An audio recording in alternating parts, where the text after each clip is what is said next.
to learn about different cultures and wanting to serve you so you can keep your culture intact while you're here with me in the hospital. And it has just so much to do with just respect and kindness and compassion and just our hearts, our attitude. So let me just start off by asking you this question. What does it mean when somebody says, you know what, your zip code has more to do with your health outcomes than your genetic code? What does that mean when somebody says that? Your zip code has more to do with your health outcomes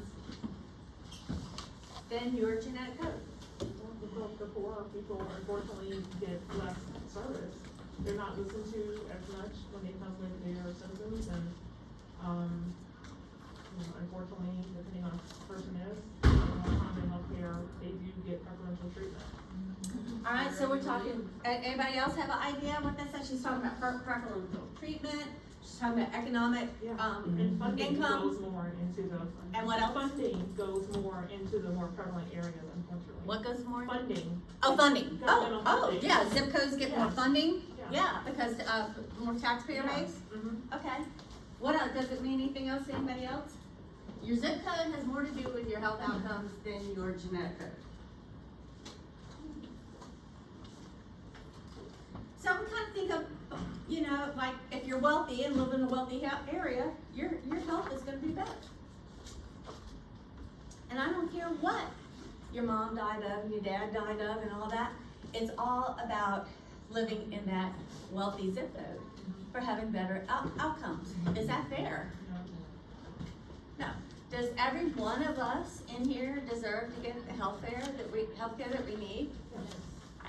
And I look around our room and we all look different. We all look like we come from different backgrounds, different cultures, we're diverse, right? So,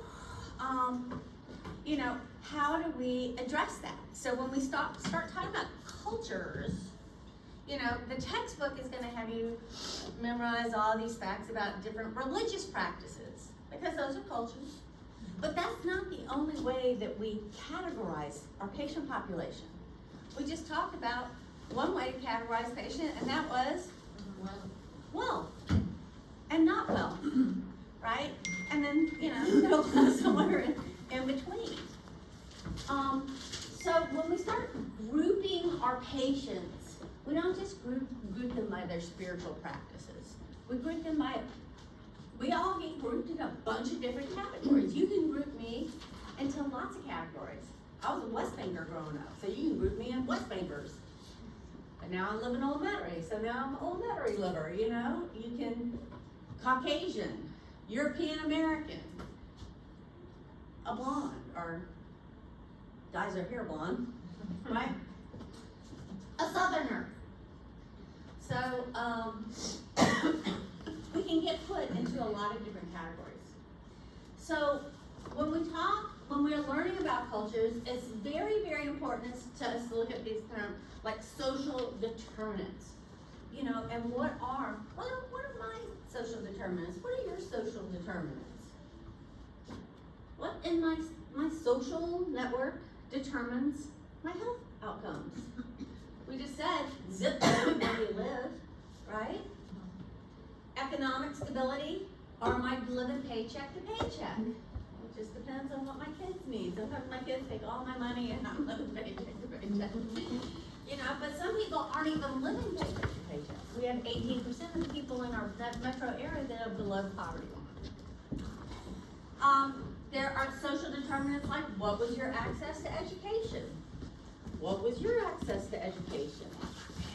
What was my access to education? So they all are going to vary, but if they're not the same, then our health outcomes get affected. What about implicit bias? Just tell me in your own words, what is implicit bias? You put a category and you think they behave the same, like all white, all Okay. blonde, all. Okay. You think. Now that sounds a little, and that's a bias, because biases leads to stereotyping. So implicit bias, what does that mean? Do I know that I have a bias? What's a bias? I'm putting that group of people into a category. I'm looking at you and categorizing you, okay? So I'm categorizing you into a group already. And I may not have lovely feelings about that group, you know? I may feel uneasy about that group, but I don't even know it. I'm walking around, don't even know it. Because every single one of you has implicit biases. You've already put me into some kind of box. I don't know what you're thinking of me, but you've put me into a box. And you may have something in your past that I'm triggering that you're thinking about. Oh, I had a 3rd grade teacher that spoke too loud. She's loud and obnoxious. You know, so you might already be boxing me into something. And you're not even aware of it. And explicit bias, what's the difference? You're outwardly showing it, and you're aware. I'm very loud and clear. I do not like people who wear glasses. Right? I'm loud about it. I don't want to take care of that patient, she wears glasses. Right? Now that's a problem. When we have nurses or healthcare providers that is letting her good healthcare, that my prejudices get in the way of her healthcare. We can't have that. But sometimes those prejudices are implicit. Like we don't even know we have it. And that's one thing that we all need to understand. We all have it. That is not one person in this room that doesn't have an implicit bias about some category of people. And then if we have implicit biases, it creates health disparities, meaning that I'm gonna make a negative impact on that certain group of people. So all people that come to my ICU who wear glasses are gonna be impacted a certain way because I don't like them. I don't even know I don't like them. Or I may be vocal, I may be explicit about it.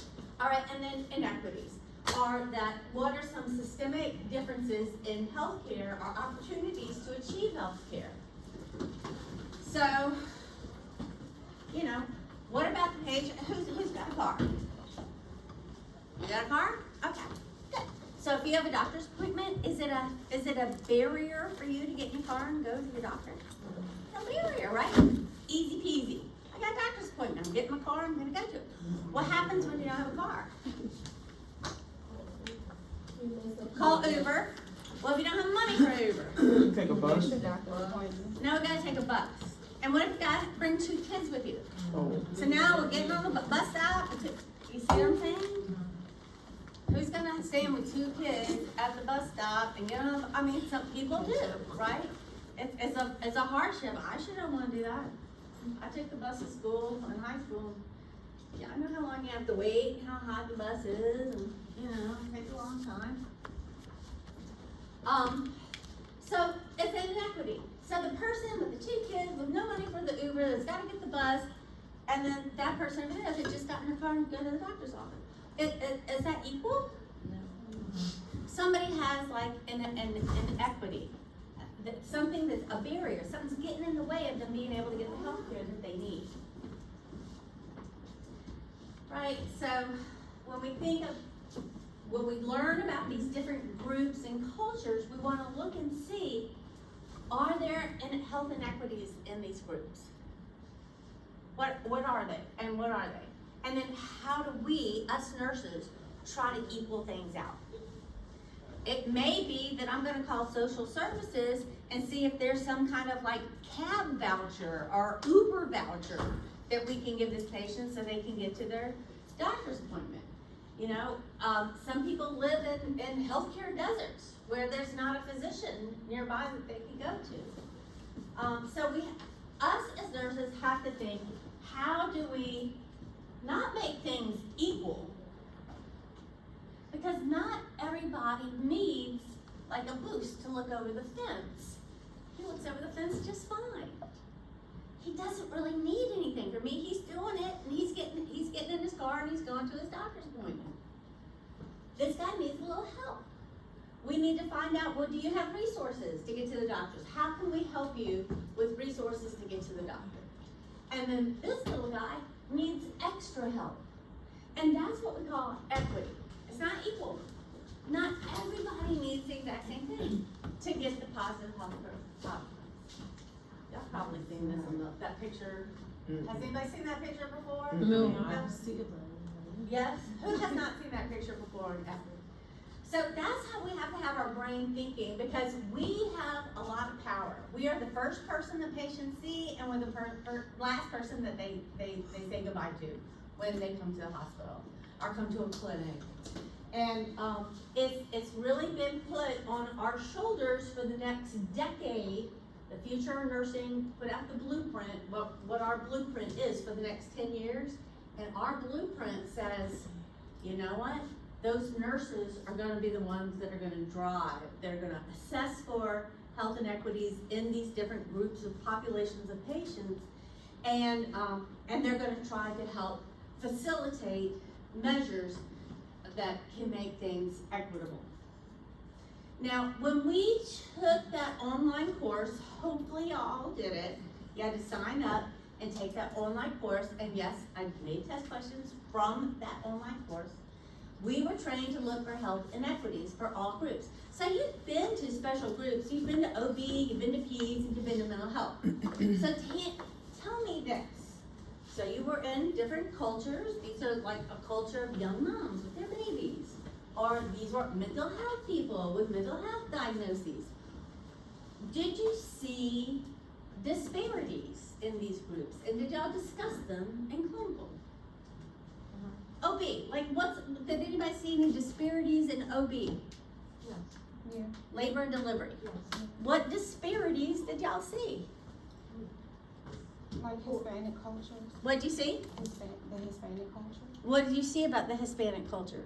It's hard for you to try to care for them because they can't speak English, and I know sometimes we have translators, but sometimes the translators, like, you can't call them on the phone, or the tablet is not working, so it's hard for you to care for a patient if you can't necessarily understand the language. So language. So she's saying she has this Hispanic population, and our Hispanic population in the greater metro area is 8%. So when you see that in your patient population, you need to be saying, did you see 8% of the nursing staff being Hispanic? I don't know, you have to do the number. Did you see any Hispanic nurses, Karen? Not nurses, but majority of the housekeeping.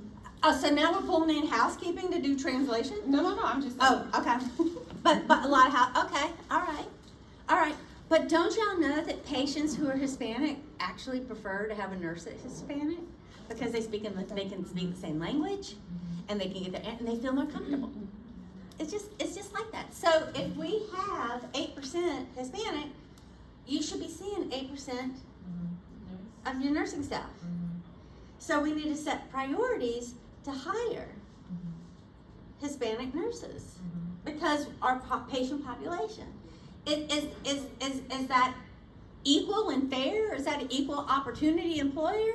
No, but we're trying to fill these disparities and these inequities, and this is something that we have to do focused on the betterment of our patients. That's just how it is. So you notice in OB, we have a language problem, and we're going to talk about the culturally and linguistically appropriate care that we're supposed to give. And language has a lot to do with it. And Medicare is involved on that aspect. If you have a patient that speaks a different language, you are mandated to get an interpreter, a hospital-based interpreter, to come say, hey, this is what's going on today, this is what the doctor's plan is today, the medical plan is, this is what we're gonna do today, we're gonna send you down to x-ray, all done in their native language. Right? And we don't want to use, and you said something about a tablet not working? Well, yeah, they have the language, like Asha has the tablet that you can use to, it's like a. We have a rolling computer, but Yeah. you have a They tablet? have a tablet or the rolling computer. Okay, so I need to see the tablet. So if you have a patient assigned to you, you know that you need to, that speaks a different language. Now, does every Hispanic person only speak Spanish? No. So you have to find out, do they speak English? They may be fluent But in the English. tablet has like 80 different languages, like you just gotta select whatever your patient Yeah. speak. But For the just- tablet. But just because he's Hispanic doesn't mean I've got to go get an interpreter, right? Right. He may be fluent in English. Mhm. Right? He may be bilingual. So, but we have to start realizing that that is a mandate because Medicare, if you speak Spanish and I don't get a Spanish interpreter in the room to tell you what's going on with your plan of health, Medicare can ding us. We need to document that I got that interpreter and that you understand the plan of care. We have to do that. And that's part of providing culturally safe care. OB, anybody else see disparities in OB, labor and delivery? Yeah, just, like, they had a particular patient, that was a single mother, she had multiple children already at home, she didn't really have support Okay, and lack of resources. okay, As opposed to, we had one that had great family support, including a compassionate husband and, okay, you know, single more mom, funding. Yeah. single mom, married mom, And she, support and resources, not much support, and not she much also resources. hadn't gone to, the one that was a single mother, she hadn't gone to some of her OB appointments because of lack of transportation and stuff like that. Well, we just said she doesn't have a car, they're gonna, miss appointments, so our job is to figure out how do we get up to their appointments, right? So we all, and it's on all of our shoulders. So when we talk about having, 8% Hispanic, and you look at the staff in the hospital, is 8% staff of Hispanic, or close to that, doesn't have to be exactly, but, it needs to be up in the game, right? Well, how do we get those Hispanic nurses hired at your place? They have to come to nursing school. Do y'all know that people do better in nursing school? Hispanic nursing students do better in nursing school if they have a Hispanic nurse mentor, teacher? So 8% in our metro area, how many Hispanic nurse educators do we have?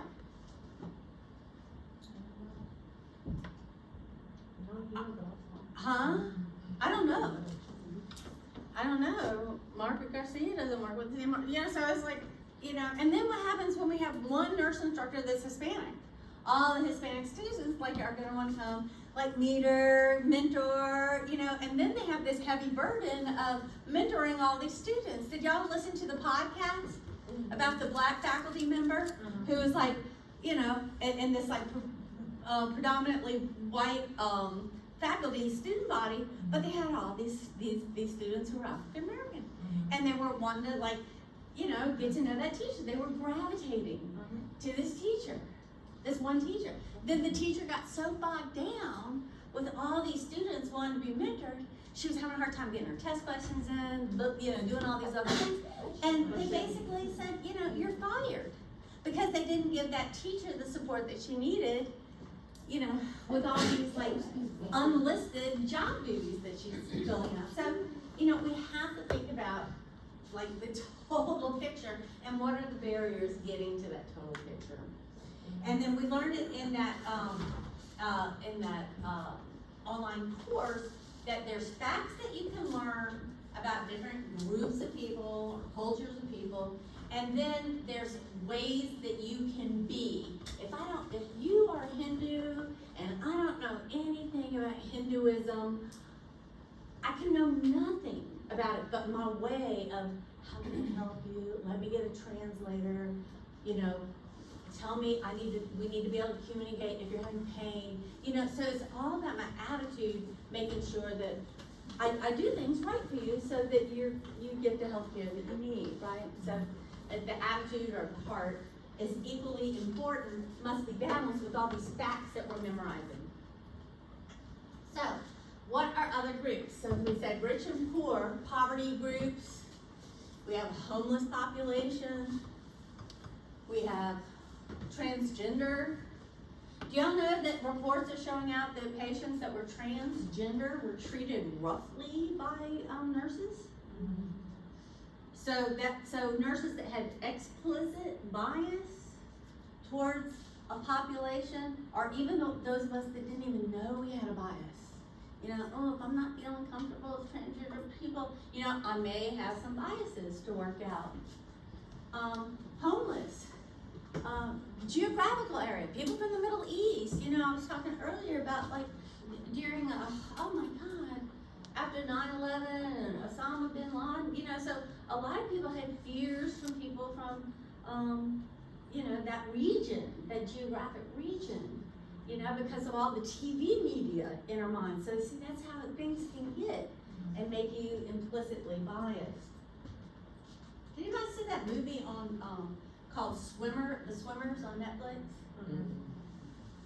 I recommend it highly. It's about sisters from Syria who are refugees. So refugees could be a population of people. And refugees usually come in speaking a different language, but these girls were bilingual. They were very fluent in English. So we have to ask the answers. We don't want to stereotype everyone. Just because they're from Syria doesn't mean they don't speak English. So this is just one of the places that I looked up at what is our metro area distribution. And it looks like, and I'm talking Kenner, I'm talking, you know, New Orleans East, I'm talking, you know, the metro area. And 50% white, 33% African American, and white European Americans, Black or African Americans, 33%, Hispanic or Latinx are 9%. But once again, the Hispanic population will, you know, you may be speaking Spanish, but are you from Colombia? Are you from Guatemala? You know, and those, you know, that's a bunch of different cultures there, and a bunch of cultures that have biases against, you know, held towards each other in that Hispanic realm. The Asian population, 3%, and once again, Asian, you know, Japanese, Chinese, you know, Vietnamese, what are we talking about? And then below the poverty line, 18%. So we learned that there are some standards that we have to follow to be culturally competent. And they are called the National Standards for Culturally and Linguistically Appropriate Services in Healthcare. I have a link to it. You do not have to memorize this page. It's too much to memorize. I can't memorize it. But what you have to know is it is the whole principle is that we are going to give our patients culturally aware care, culturally safe care, meaning culturally competent care. And how are we gonna do that? If you work at my hospital, you're gonna have ongoing culture training. You know, who's working in has had to have mandatory culture training? Yeah, so how often do you have it? At least twice a year. Twice a year. Wow. You know, so that's awesome. That's what somebody's whoever you're working for is committed to culturally competent care. And that's why we have to do these modules every year, you know, but unfortunately, they can be very disappointing because unfortunately, they can be another one of those memorize all these facts. If they're practice the Jewish faith, they don't mix meat and dairy on the same plate. And if they're kosher, you know, they're gonna have a kosher diet, and pork is not part of the kosher diet. But do y'all know people who are Jewish that eat pork? I sure do. You know, a lot of friends are Jewish that eat pork because they're from New Orleans and they're just like, you know, they don't practice the diet here. So you have to ask everybody, you know, because otherwise we're stereotyping. So with these standards for culturally and linguistically appropriate services class, the first part is just that we are gonna have ongoing training. The second part is what is mandated. If you want Medicare to reimburse you, you will provide an interpreter at no cost to that patient. And that patient's gonna be informed of their rights in their language. They're gonna be verbally and written, and they're gonna be provided with competent interpreters. So she says that, oh, sure, gets to go get the tablet, and it's kind of like a Zoom meeting. You have the interpreter, and the doctors are all in the room, the nurses in the room, families in the room, and we're doing rounds, but now we got the interpreter on the tablet or on a laptop, and, or on a big screen in the room, however you do it, wherever you're working. But that has to go down. That is a mandate that and that when we give them material, education material, we have to print it up in their language. Don't be given, if their primary language is a different language than English, print it in. And Ochsner, all you gotta do is go to that patient education tab and download the patient education tab. Okay, and then the other part of this class is organizational support. So our hospital is gonna be doing community, networking out with people in the community and doing measures to try to build on this culturally competent care. By our language shapes our behaviors and our values, so, we want to avoid prejudice, stereotypes, and biases. So, why do we learn all these facts? And why are attitudes so important? Because facts, if you memorize facts about somebody, so I teach a course in a RN to BSN program for American Military University. It's combined with American Public University. And it's called Care of Today's Veteran. And it's of the first module, the first week of course is learning the culture of veterans, or learning the culture of people in the armed services. So we learned that, PTSD is a thing. If they were deployed, PTSD, so we need to know to be looking for that and implement measures to not only identify it, but to help them while they're in school. We need to make sure that we know that not everyone is a soldier, because soldiers are in the army, so a guy in the Navy uniform goes to see a civilian doctor and they say, "Hi, soldier," and that's like, "Oh, you've lost me. You don't know anything about me." And that's not how we build a trusting relationship. We have to start learning about other cultures so that we can, build a trusting relationship and prevent doing something offensive. And then our attitude is, all of us need to make a commitment that I want to have lifelong learning about cultures, especially the cultures in my population of patients. So we said we want to be aware of our biases, because if we're biased, so they did studies, this was decades ago, that they looked at healthcare providers, writing prescriptions, doctors, and they had patients with HIV. And they looked and saw, these white or European American doctors who thought that they were non-biased, they thought they didn't have any biases. When we went back and looked at the data, their patient population that was European American, white, were more, that had HIV, got the HIV treatment earlier than their African American black population of patients. And they had no idea. But the data shows us that the drugs got ordered earlier on this group, right? So that's a disparity because of that healthcare provider's implicit bias. So and they had no idea, but the numbers don't lie.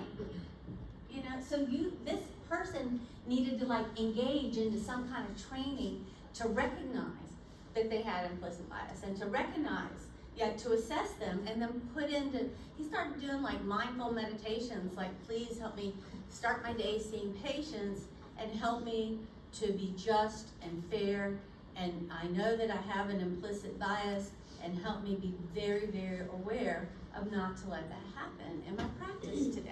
That's called mindfulness, like a little mindfulness meditation or segment.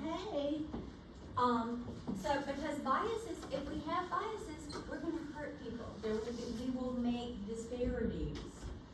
Avoid prejudice, avoid stereotypes, And, discrimination are acts that deny equal treatment to people. So if we have implicit bias, it can cause discrimination. We all have them. That doctor was a good doctor, but the numbers don't lie. So he had some internal reflection and mindfulness meditations to do to try to overcome that. This definitions, ethnocentrism is just a belief of one ways of life and view of the world are inherently superior to others. So, we may believe that, I don't know, American medicine is superior to, I don't know, Eastern, Asian practices or whatever. So we may feel like our methods are superior. So a patient comes in, that can be a problem. And I may be saying, no, you have to take this medicine. And they're like, no, kind of like go the herbal route. And so our job is, instead of like being so practicing ethnocentrism, we need to be able to like say, no, I'm gonna work with you, we're gonna do the herbs, but I want to have a conversation with you about the medicines that will really improve your quality of life. And then essentialism is like when we think, oh, that group of people, those people who wear glasses are smart. I might say, every guy that wears glasses are smart. Well, that's not true. Let's give everybody an IQ test and you'll find out just the people with glasses are not the ones that are smart. So we just need to be aware that, our minds can take us there. So I do have a homework assignment for you, and it's just to take an assessment on your own biases. Where is this? Am I in this? Oh, that's in here. Our own biases. There's the class. Oh, here.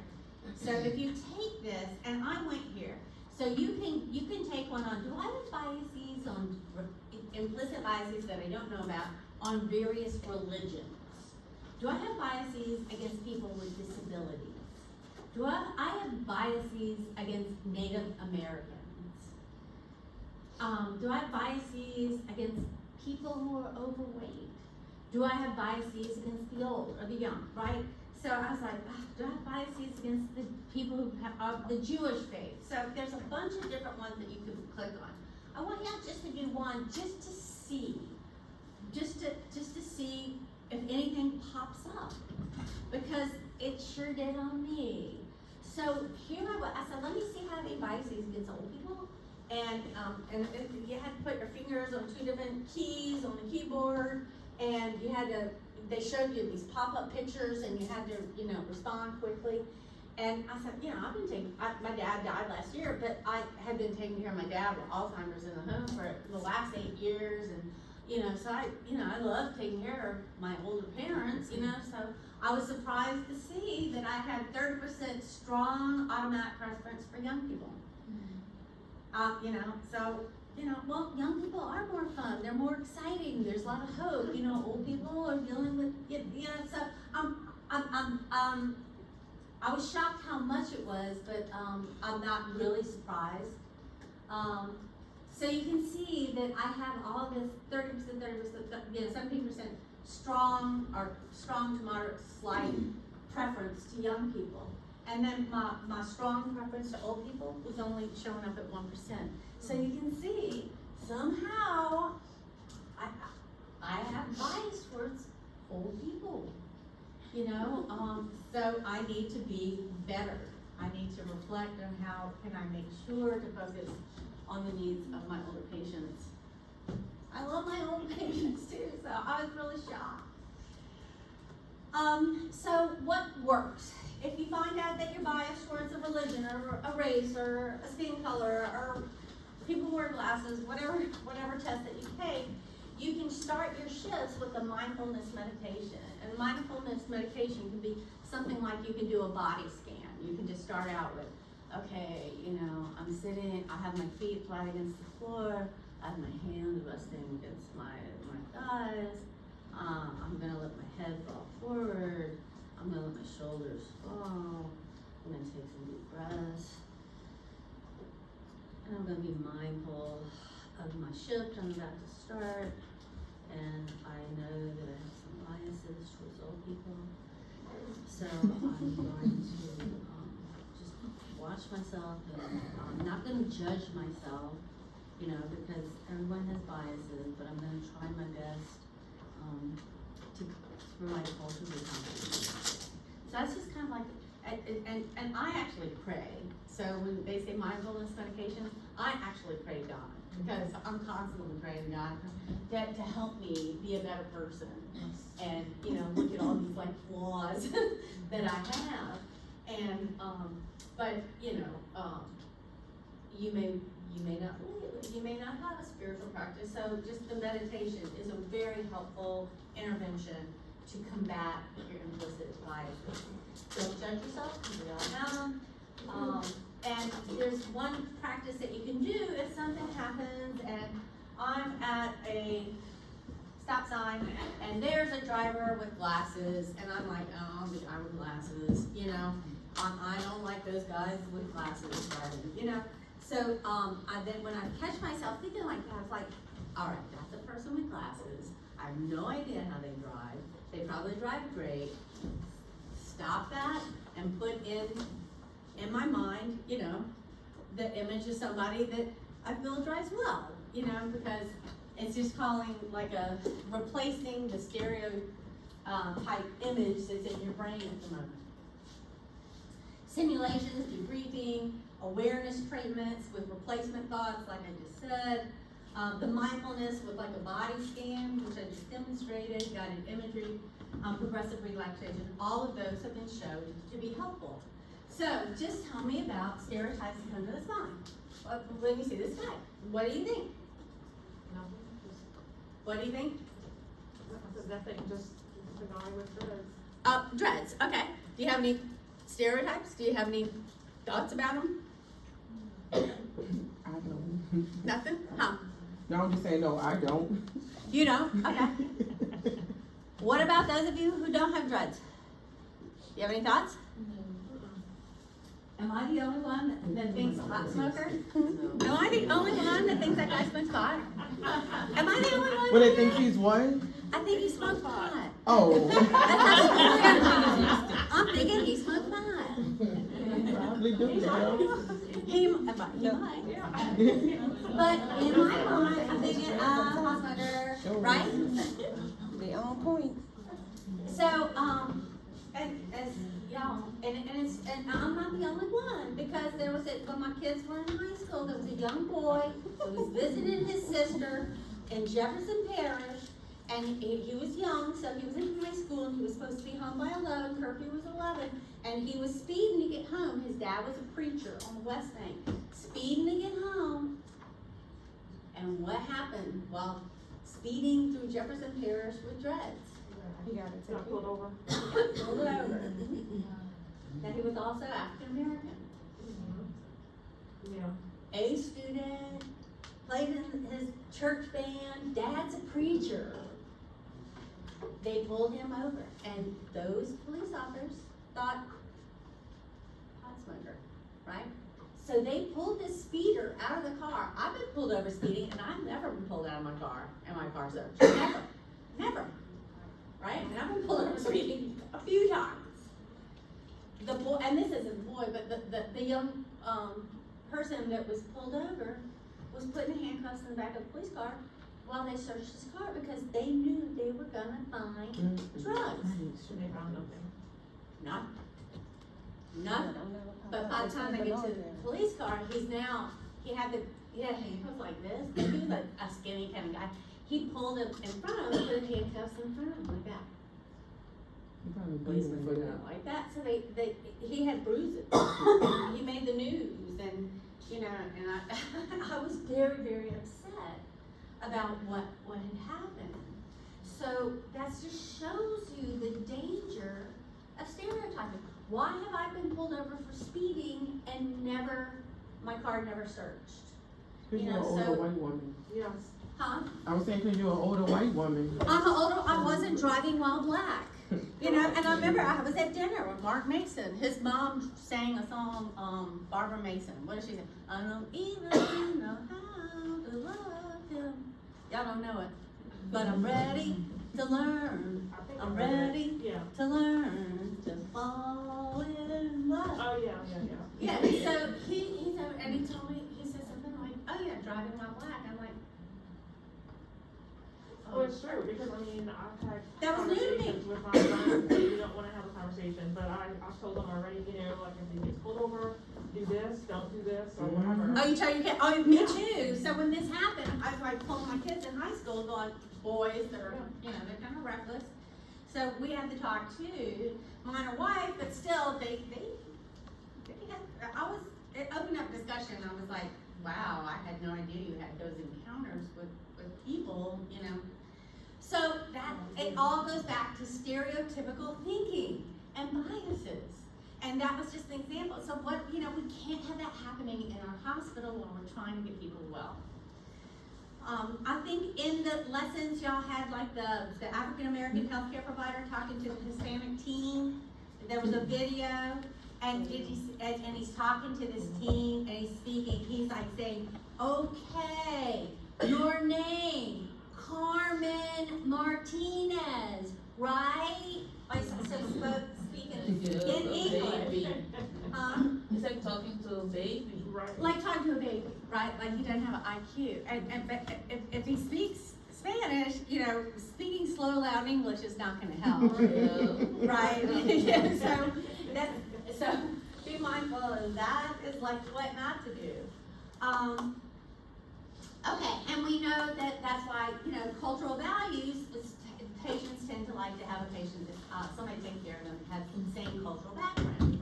So it's very important for us to deliver the class standards, so language to them, and then this is just a model that was talked about in the online lesson about being open to learning about becoming culturally competent or culturally safe, and to provide culturally safe care.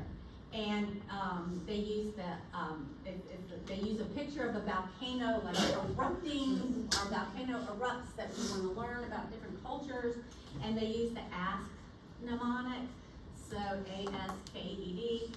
So it starts with awareness. A, are you aware of your own implicit biases? And then S, do you have the skills to be able to conduct an assessment with somebody from a different culture competently?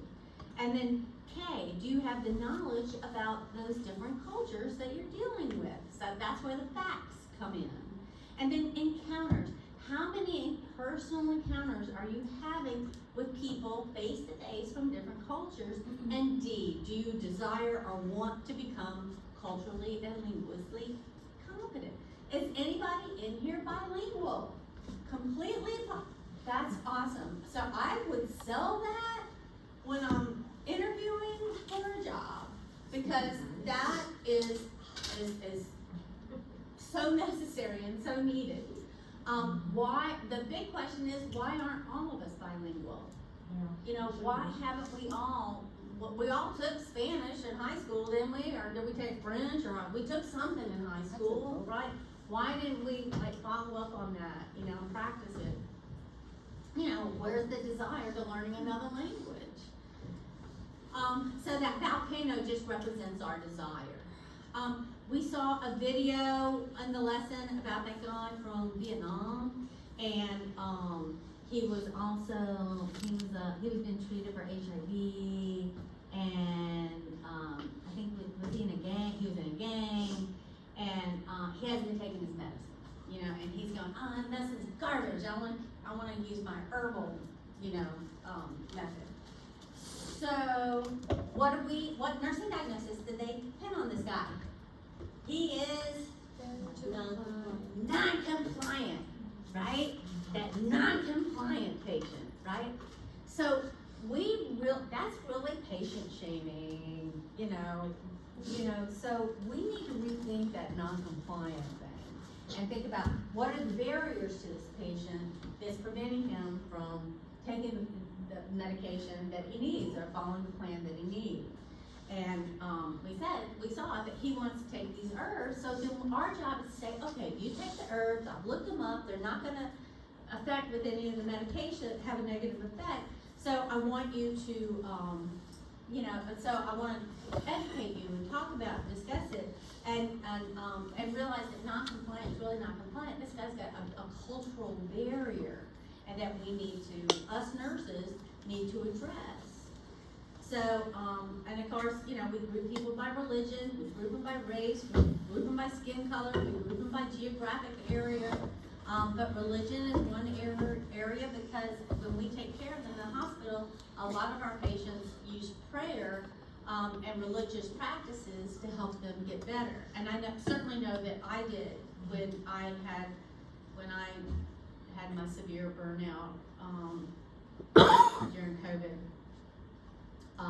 So they have different beliefs, and we need to try to understand what those beliefs are and help them be able to practice their religious beliefs while they're patients of ours. And just know that these patients may have history where they mistrust us, because we're part of the medical system, and they may not trust us because there are things in their past that make them realize they can't trust us. Because, the system, not you and me, but the system has deceived them. So we look at diet, healing, dress, birth, and death, and we try to learn the different facts about each one of the different religious practices and geographic locations. So we learned about CAM, complementary and alternative medicines. CAM, so some groups may practice. What are some alternative or complementary medicine practices that people practice? What's that? What is it? Cupping. Oh, cupping. Yeah, where is that? There you go. Practice cupping, So, so if you see like somebody from, one of the Asian countries, but, European Americans, everyone can practice cupping, but it's more prolific, I guess, with Asian cultures, but don't stereotype it. But the thing is, you need to see, I see, what did the lesson say? If you see the red marks on somebody, do you practice coin rubbing? Do you practice cupping? So we need to just look at, just know that people are gonna practice different practices. What's that yin and yang? What's that, the yin and yang diet? The hot and cold. The hot and cold diet. So, if I'm from Asian cultural practice where I believe in the yin and yang diet, that when I have a cold, I may want to drink something warm.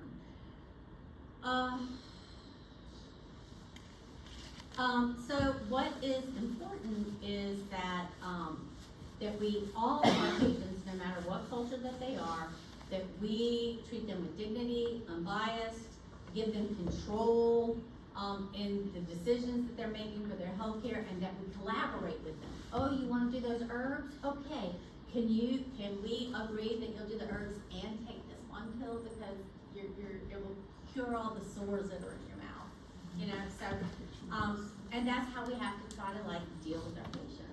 So we do have some steps in becoming transculturally communicative, and these are the techniques that we can use for anybody from a different culture, is approach a new patient slowly, greet them respectfully, provide them in a quiet setting, not in a busy hustle bustle place, sit a comfortable distance away from them. So sit down at their eye level and lean towards them as you start your assessment or discussion. You definitely need plan sufficient time for your visit. You cannot be rushed. You need to explain that I need you to speak up and tell me what symptoms that you're having. I want you to feel free to tell me everything, and we need to listen, and we need to become better listeners. So if that person says chest pain, I've been having chest pain, then when I speak back to them, I want to use that same word. I wanna say, oh, so, I don't wanna say, oh, you've been having angina. That's medical jargon. I wanna use the same word that that patient used. And then if your patient seems uneasy, then you can even like sit parallel to them and a little bit lower.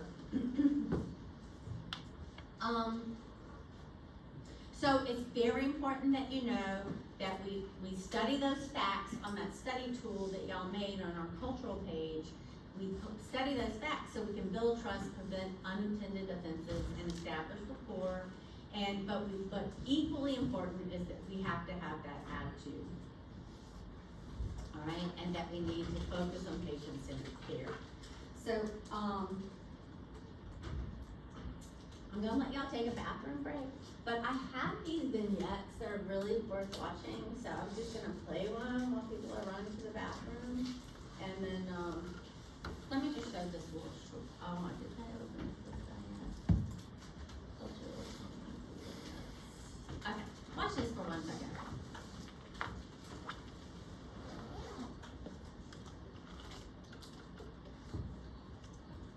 Can you press a little bit, please, to stop reading that? What am I doing?